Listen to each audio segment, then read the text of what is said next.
I wanted to start out with a quote from Vince Lombardi, a famous football coach, who said, "Coaches who can outline plays on a blackboard are a dime a dozen.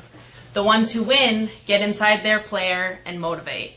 And I use this quote because I think it helps explain ACES, because any supervisor can explain what their expectations are for a position, but it's really a supervisor who is a coach or a leader that gets to know their employees and can motivate them and give them, valuable performance feedback and help them develop professionally.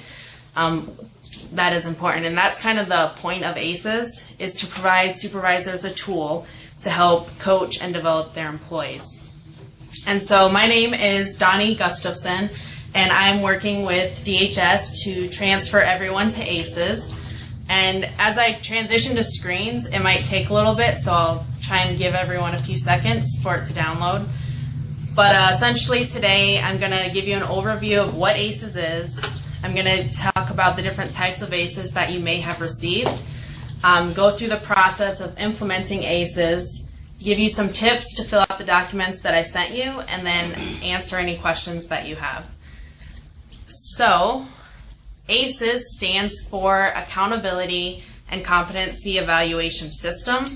And again, the purpose is just to provide supervisors a tool to coach their employees, to provide meaningful feedback, and to develop them. Similar to Jim Harbaugh, the 49ers coach, who is he's known for his coaching style. They actually even made a commercial about him, which I'm going to show real quick.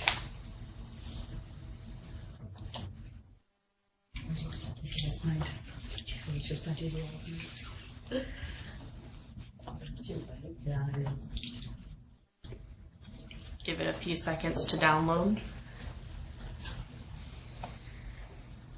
Run! Go! Did he just fumble? I formation! We have got to get the three technique back. I'm not angry. I'm not yelling. Nobody's tackling anybody. We got absolutely. I don't think this is such a good idea. Come on in. We can't secure the quarterback-center exchange. You're doing a great job, Coach. Well, they're coming along better than I anticipated. Very pleased. Who told you to take a break? Walked away and you... That's good. So hopefully supervisors aren't yelling at their employees, but again, the point is ACES is a coaching tool to help develop the staff and help them grow professionally. And I wanted to reemphasize something that your former secretary said in her email. Transitioning to ACES has nothing to do with compensation, classification, or pay. It's merely just a tool that we're developing to help supervisors coach their employees. So I wanted to give an overview of the ACES system. There are 5 sections to the ACE. So there's an ACE and there's a guide. And the ACE is the actual performance appraisal. And this is actually what the documents you're filling out will help figure out what your accountabilities and competencies are. So accountabilities are just what you do on a day-to-day basis. It's your responsibilities of your job.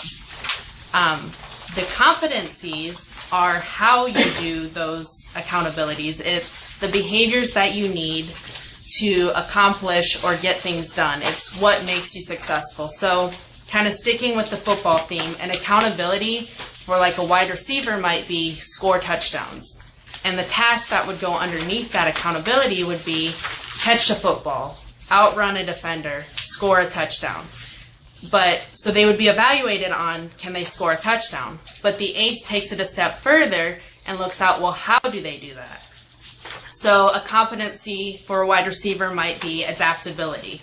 So if they're running a play, trying to outrun that defender, do they have that ability or that knowledge to, think on the fly and make a new play to get free from the defender so that they can catch the ball and score? So it doesn't only look at what you do, but it looks at how you do it. And then I also said that this ACES is for coaching as well. So the third section is for development. And this is just where the supervisor or the employee would write down any developmental opportunities that the employee would have, any strengths that they want to enhance, or just any goals that they may have over the year. The ACES performance appraisal is only used once a year, but the actual documents can be used throughout the year for coaching tools. So if you have like a how's it going meeting or a 5 to 10 minute coaching session, you can use this development section to document goals that you have or progress that you've made over the year. The fourth section is for comments, and this is just where the supervisor or the employee during the performance appraisal can write down any comments they have regarding the year or the appraisal that they just had. There's also 3 little check boxes at the bottom of that section. That's for the supervisor to indicate if an employee is on a work improvement plan, and also if an employee input form was used, which is another tool that the supervisor can give to their employee to get input on their performance. And you'll get more training on the employee input forms when you go to ACES training, but it's just a tool that gives the employees a voice into the performance appraisal of how the supervisor can help them do better and so forth. And then the 5th section is for signatures, just indicating that there was a review and that performance was discussed. So in a nutshell, that's the actual performance appraisal. And there's also a guide, and this is just a clip from the guide. So the ACE, it lists the accountabilities that you're going to be developing and the competencies, but the guide is really the heart of the appraisal, and they should be used hand in hand. So the guide will have all the accountabilities listed and then all of those tasks that you're developing as well. It'll also have all the competencies as well as example behaviors of what that competency looks like at 3 different performance levels. So this is a professionalism competency, and there's example behaviors at 3 different levels. So it can help a supervisor communicate expectations to an employee, and as an employee you can actually see, this is what's expected of me, these are the behaviors I need to take to get to the performance level I want. So it's more tailored to the position, it's not just a general performance appraisal. So there are 5 different types of ACEs. There's an executive ACE, which is given to cabinet members, directors, institutional administrators, and sometimes high-level managers. There's a manager ACE, and this might cause some confusion because some people have different definitions of what a manager is, but if you supervise at least 1 employee, regardless of level, you should have received a manager ACE and guide. There's also an administrative support ACE, which is for employees who provide administrative type services. There's also a lead ACE, which is for professional employees who are assigned lead work tasks. And then there is a professional, which is for all other employees that don't fall under the other categories, which is the majority of employees. And so the executive, the manager, and the administrative support, they all already have standard accountabilities and competencies, but they can still be customized to the position, and I'll go over that a little bit more in a little bit. The lead ACES documents, they have standard accountabilities but no competencies, and the professional one is a blank document, so you're developing it from scratch. And I'll go over this a little bit more in a second. But the process for implementing ACES is essentially what we've already done is I met with the senior management team and we went through every single position within DHS and we figured out what type of ACE does this position need, and if multiple people are in the same position, are they similar enough to where only one person needs to fill it out, or are they unique enough to where every single person would need to fill it out? So we went through, figured out what ACES documents each position needed, the manager, the administrative support, the lead, the professional, and then we figured out who could be subject matter experts. And now we're in the collection phase. So I sent out all the documents to everyone that was identified as a subject matter expert, and we're giving you 4 weeks to fill out these documents. So you'll need to fill them out and then send them to your supervisor by October 15th, and those dates are in the email that I sent you as well. And then once you send them to your supervisor, the supervisor will review them and make sure that all of their expectations are captured in the information that you wrote out. And I'll go over kind of the supervisor's role in a little bit as well. But supervisor's also is given a couple weeks. So October 25th, they will send it to me, and then I'll take all the information that you put into your documents and create your ACES.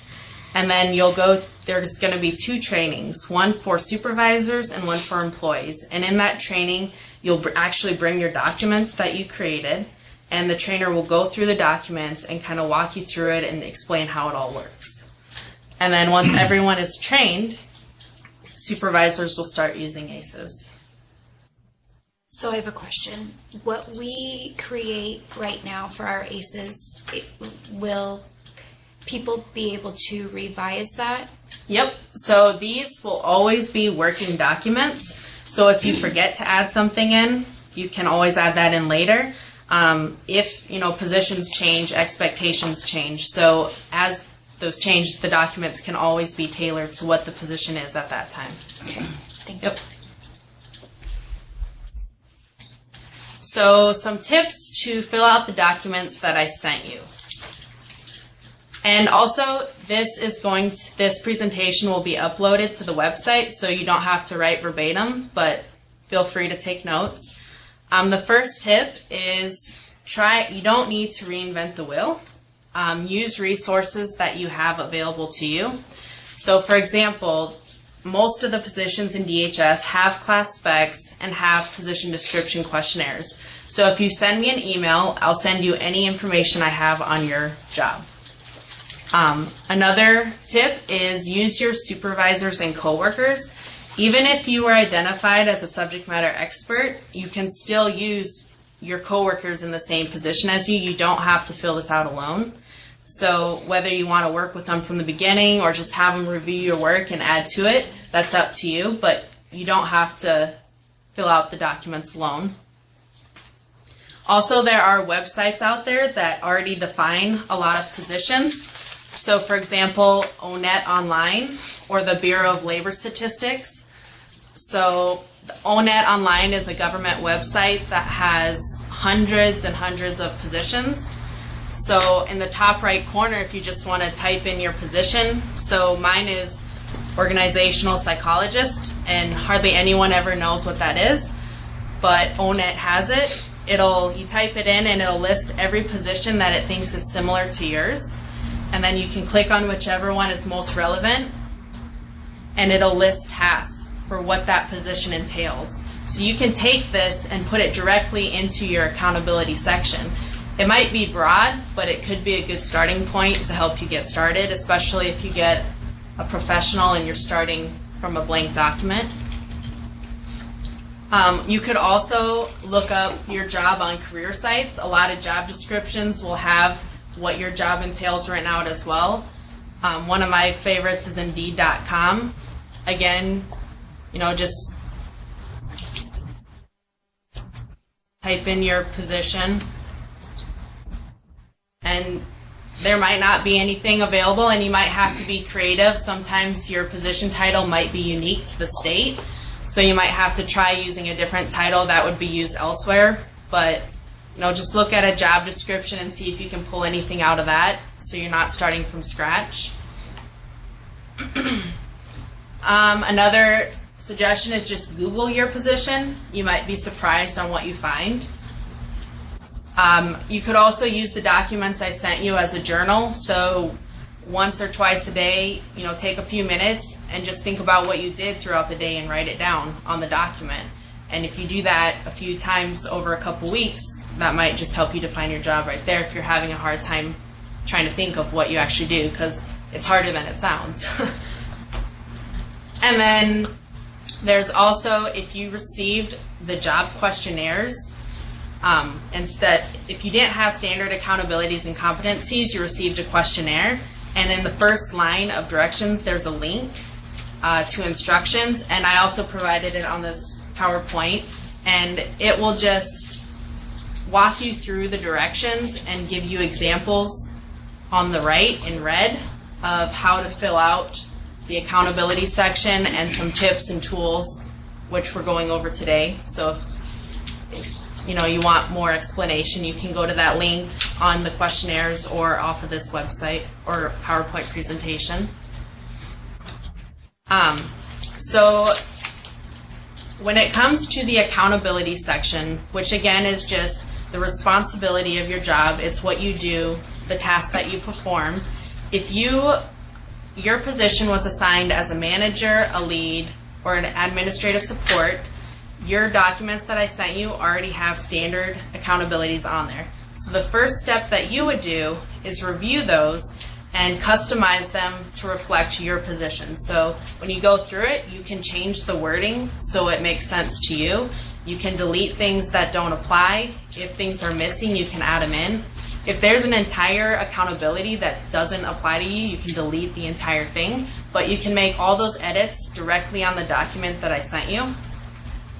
If you're professional, the first step you would do, and the second step that managers, lead, and administrative support would do, is then think through all the tasks that you perform, even those that you perform occasionally, and start to write clear, concise descriptions of each task. And as you're writing them down, try to group related tasks together, because the groupings are what are considered the accountabilities. So after you write down everything that you do, you're gonna, if you haven't already, you're gonna group those tasks together, and then you're gonna label them with an accountability title and a brief description of what that means. So again, going back to the wide receiver example, the accountability might be scoring touchdowns, but then the tasks underneath that would be catching the ball, outrunning the defender, and scoring a touchdown.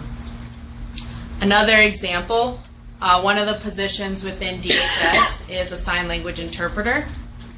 So some of the tasks that a sign language interpreter might do are become familiar with the subject matter that the speakers will discuss, listens to speakers' words, inflections, intent to determine meanings and to prepare translations, translate the spoken language into sign language, and comprehends the signs, inflections, and intent of the deaf consumer and speaks them in articulate, appropriate English. So these might be some tasks that a sign language interpreter does, and if they wanted to group them together, an example of a title could be interpreter services, and then maybe they define it as provides interpreter services for the state to ensure hearing impaired consumers' needs are met. So that's an example of how you would chunk your tasks and then label it and define it.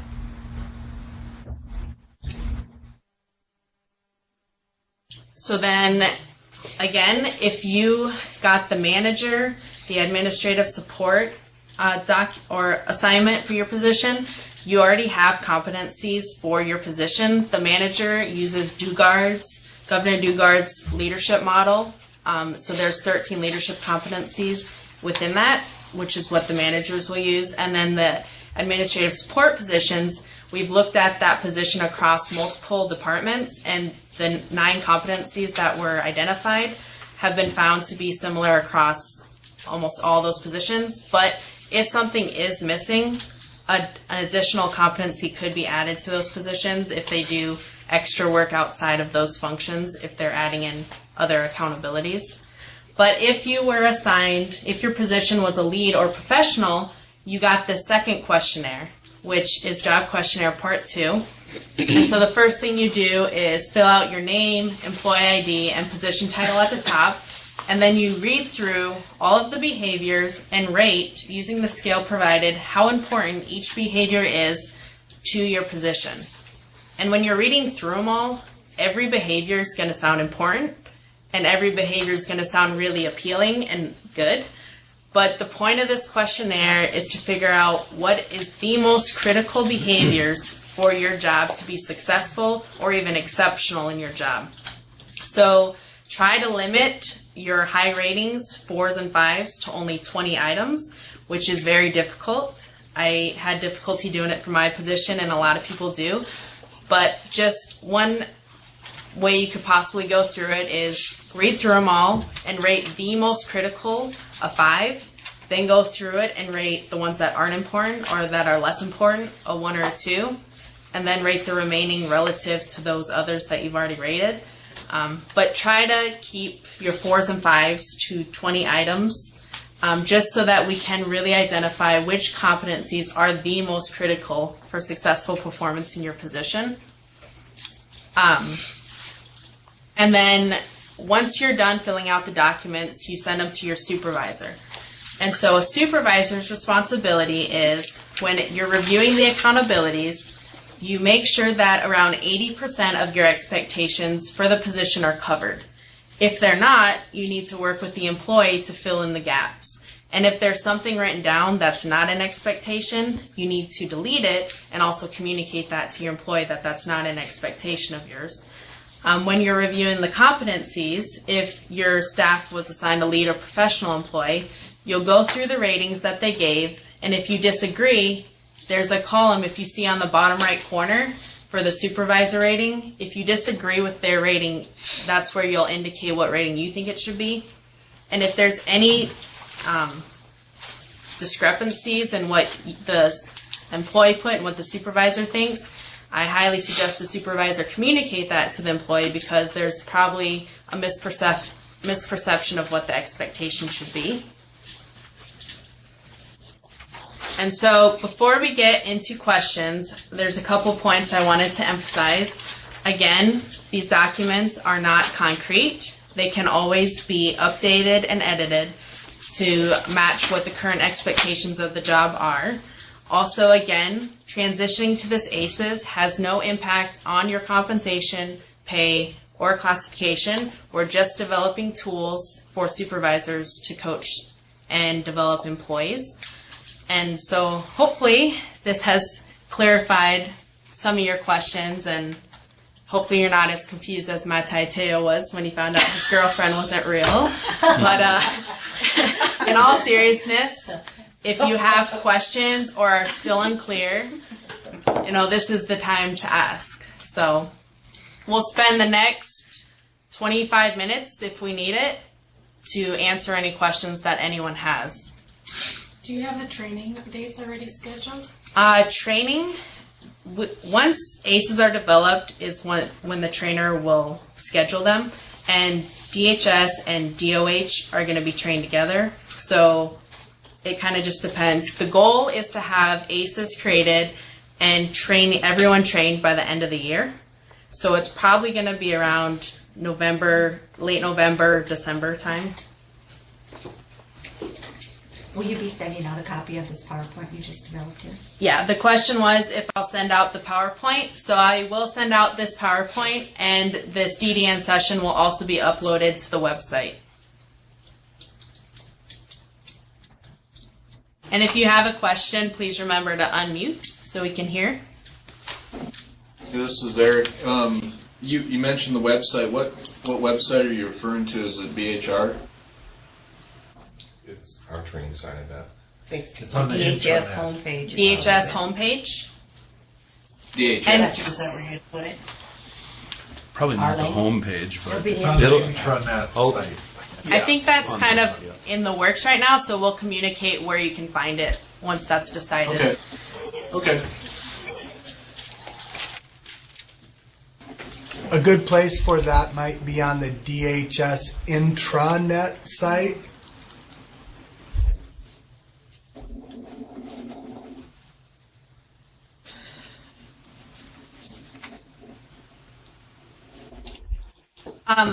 Another question that some people have is, how specific do I need to make my task statements or my accountabilities? And really, it kind of just depends.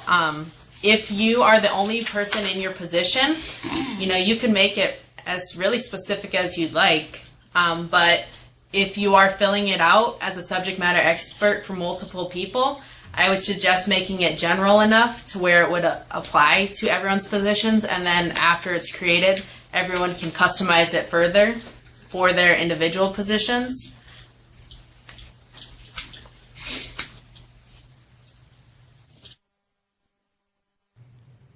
This is Doris in Aberdeen.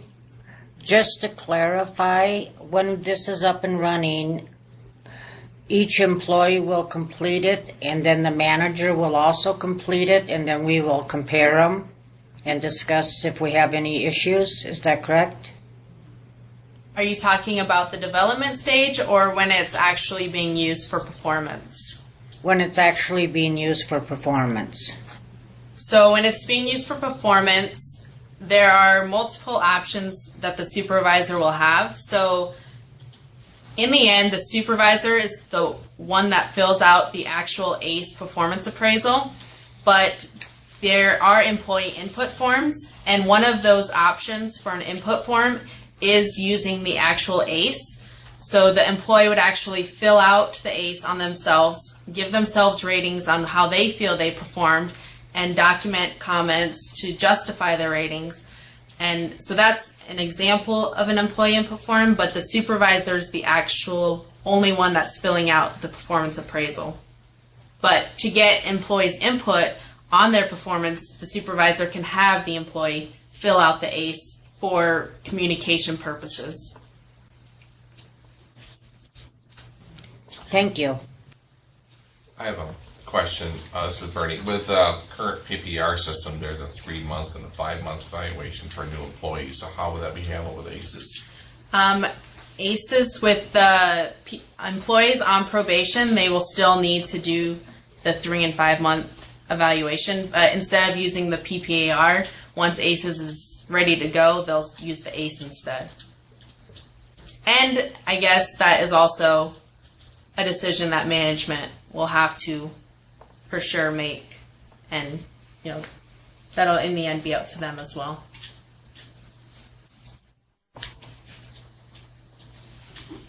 This is Margie in Rapid City. What category do vocational rehabilitation counselors fall under?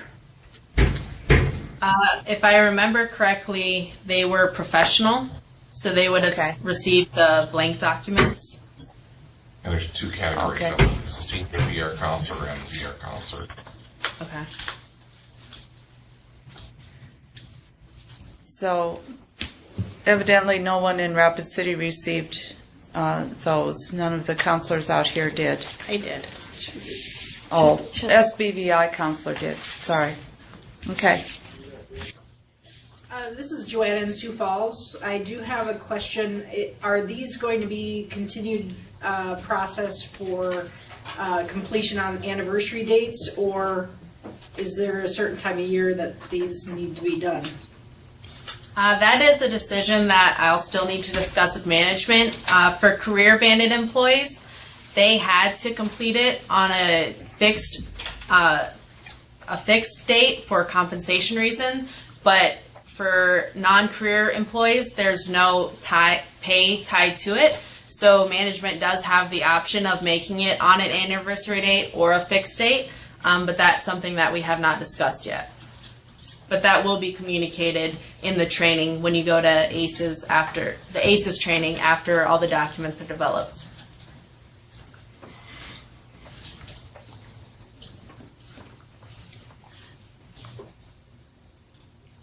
And if anyone didn't receive a questionnaire and they know that they should have, or if they think they got the wrong type of document, either let your supervisor know or let me know, because I sent out a lot of documents, so it's possible.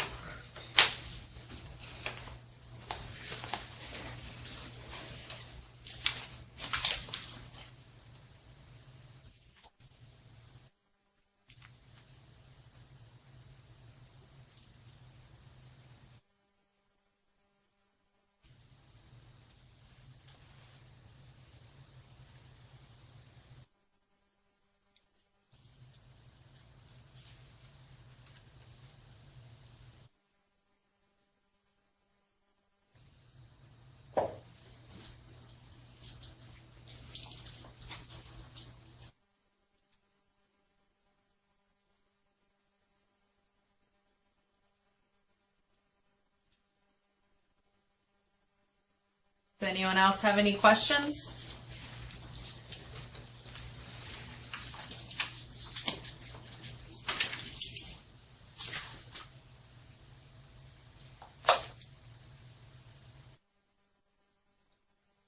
Okay, well, if anyone thinks of anything later on, everyone I think has my email address. You can also give me a call if you're just really struggling on developing your task statements or accountabilities. Anyone else have anything? All right. Well, thank you everyone for coming. Thank you. Thanks.